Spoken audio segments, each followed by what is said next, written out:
ئەمیری کۆمەڵی ئیسلامی لە سەرەتایی وتارەکەیدا ئاماژەی بۆ بێبەشکردن و پەراوێزخستنی دەڤەری گەرمیان لە خێروبێری ناوچەکە و هەرێمی کوردستان بەگشتی کردووتی گەرمیانیەکان هەمیشە سەرڕمی شۆڕش بوون، گەرمیانیەکان هەمیشە لە کاتی لێقەومان و لە کاتی تنگانەدا لە پێشەوە بوون، سەنگەرشێن بوون، ڕێژچێن بوون، بەڵام بەداخەوە کە نۆرە گەیشتۆتە سەر دابەشکردنی خێروبێر کەمتر وایە بەگشتی خەڵکی گەرمیان ڕەچاو کرابێ و لەبەر چاو گیرابێ. زیاتر تەماشای بەداخەوە خزم و حیزب کراوە. ئەو بێبەشکران و مەحرومکرانە، ئەو فەرامۆشکران و لەبیرکرانە خاڵێکی هاوبەشی هەموو پێکهاتەکانی خەڵکی کوردستان بۆوە لە هەموو دەڤەر و ناوچەکان. ئەمیری کۆمەڵی ئیسلامی لە بەشێکی وتارەکەیدا بەرپرسیارەتی خەڵکی لە ستەمکارەکانی دەسەڵات ڕوون کردەوە و نەیشاردەوە کە بەشێک لە دەسەڵاتدارەکان بە پشتی هێز و دەنگی هاوڵاتیانەوە چەرخی ڕۆژگاریان دەگەڕێ.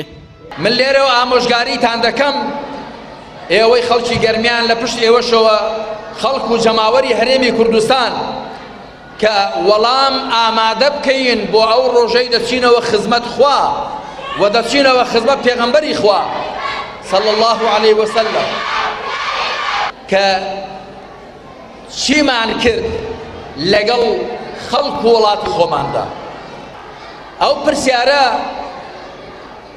بەداخەوە کە بەرپرسانی ئەم وڵاتە، بڕیاربەدەستانی ئەم وڵاتە بەگشتی دەڵێن لە بەرامبەر وەڵامی ئەو پرسیارەدا لە ڕۆژی دواییدا زاریان دەبێتە تەڵەی تەقی و چونکە وڵاتیان پڕ کرد لە گەندەڵی، لە زوڵم و ستەم، لە قۆرەخکاری، خزم و حیزب بوونە ملیاردێر، خەڵک ڕەشوڕوود بوو، واریداتی وڵات یان بە هەدەر درا یاخود بۆ هەندەران بار کرا.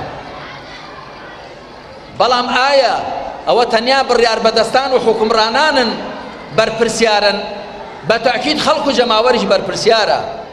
باوا نەزانین ئێمەش وەکو بەرزەکی بانان بۆی دەردەچین. هیچ ستەمکارێک ناتوانێ حکم بکە، ناتوانێ ستەم بکە ئەگەر خەڵک نەبێتە ئەعوان و هاوکار و یارمەتیدەری. هەر بۆیە خوای پەروەردگار دەفەرمێ احشروا الذین ظلموا وأزواجهم، ئەوانەی زوڵمیان کردووە و ئەوانەش کە لەگەڵیان بوون بەیەکەوە ڕەپێشەشیان دەن و حەشریان بکەن و کۆیان بکەنەوە. لەبارەی بەرپرسیارەتی دەنگدانیشەوە مامۆستا عەلی باپیر وەک چەندین جار و لە چەندین بۆنەی دیکەدا ئەو پەیامەی بەگوێی خەڵکی دادا کە دەنگدان گەواهیدانە بەسەر سوڕمانیشەوە باسی لەو کەسانە کرد کە ئەهلی نوێژ و خواپەرستین بەڵێ بۆ خەڵکانێکی نوێژنەکەر دەکەن. دەنگدان بێگومان بریتێ لە زۆرێک لە شایەتیدان. ئەوەی کە دەنگ دەدا بۆ کەسێک کە ببێتە نوێنەری بچێتە ئەنجومەی نوێنەرانی عێراق، ئەوەی کە دەنگ دەدا بە کەسێک ئەو کەسە هەر شتێ بکە پشک و بەچی دەچێتە نێو هەموو کارەکانی ئەو کەسەوە، ئەگەر خێر بێ ئەگەر شەڕ بێ. پەیامی گرنگی ئەمیری کۆمەڵی ئیسلامی لە کۆتایی وتارەکەیدا لە شاری کەلاراوە بوو جارێکی دیکە هەڵەکانی پێشووی دووبارە نەکاتەوە و وەک جارانی دیکە نەگەسرێت.